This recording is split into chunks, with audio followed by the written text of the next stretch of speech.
दक्ष news, सामान्यांच्या हक्कासाठी नेहमी दक्ष.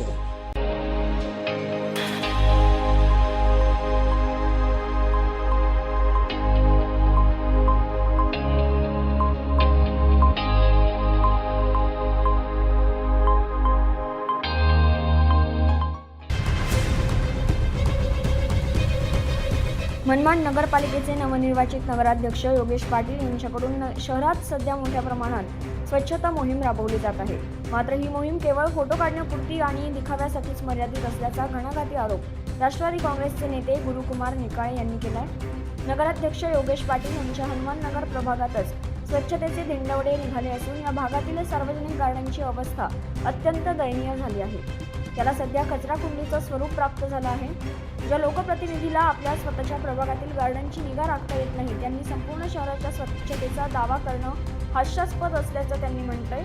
तर मुख्य अधिकाऱ्यांच्या मर्जीतील सफाई कर्मचारी म्हणून नियुक्ती असलेले कर्मचारी सफाईचे कामं न करता मलाईदार खात्यावर कामं करत आहे. त्यामुळे शहरात आरोग्य साफसफाईचे धिंडवडे निघत आहेत. आंधळ दळतं कुत्रं पीठ खातं अशी परिस्थिती असल्याचं त्यांनी म्हटलंय. सध्या दाखवत असलेले फोटो सेशन हे चमकोगिरी फसवी स्वच्छता मोहीम आहे. तसेच शहरातील उद्याने सामान्य नागरिकांना खुले करून कायमस्वरूपी त्याची निगा व देखरेख करण्यासाठी व्यवस्था करावी अशी मागणी त्यांनी केली आहे. दरम्यान लाखो रुपये खर्च करून तयार केलेली ही उद्याने आज घाणीच्या विळख्यात सापडली आहेत. शहरात ठिकठिकाणी कचऱ्याचे ढीग साचले असून दुर्गंधीमुळे नागरिकांचं आरोग्य धोक्यात आलं आहे. प्रशासकीय अकार्यक्षमतेवर टीका करत निकाळे यांनी म्हटलंय, नगराध्यक्षांनी सोशल मीडियावर प्रसिद्धी मिळवण्यासाठी राबवलेली ही मोहीम म्हणजे मनमाडच्या जनतेची फसवणूक आहे. शहरातील स्वच्छतेचा प्रश्न तातडीने मार्गी न लागल्यास आणि गार्डनची दुरवस्था न सुधारल्यास राष्ट्रवादी काँग्रेसच्या वतीने तीव्र आंदोलन छेडण्याचा इशारा गुरुकुमार निकाळे यांनी दिला.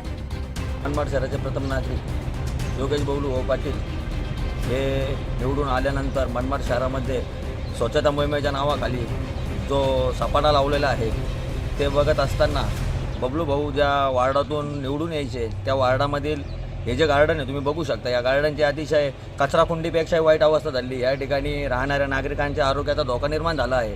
काल परवाच बबलू भाऊ पाटील यांनी कैकाडी महाराज उद्यानामध्ये जाऊन स्वच्छता मोहीम राबवली असं मी वर्तमानपत्र आणि त्यांच्या फेसबुक सोशल मीडिया अकाउंटवरती बघितलं. पण मला हे सांगावंसं वाटतं की त्यांचा जो वार्ड आहे हनुमाननगर या वार्डामध्ये हे जे गार्डन आहे या गार्डनची अतिशय दयनीय अवस्था झालेली आहे. कचराकुंडीचं या ठिकाणी स्वरूप आलेलं आहे. स्वतःची पाठ थापटून घेण्याचा कुठेतरी प्रयत्न आहे.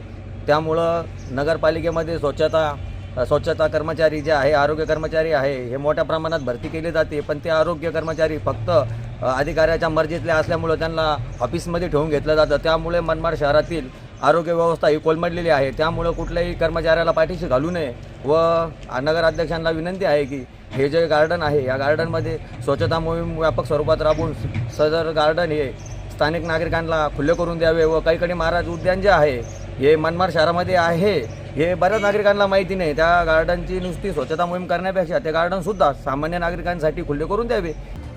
रुपाली केदारे, दक्ष न्यूज, मनमाड.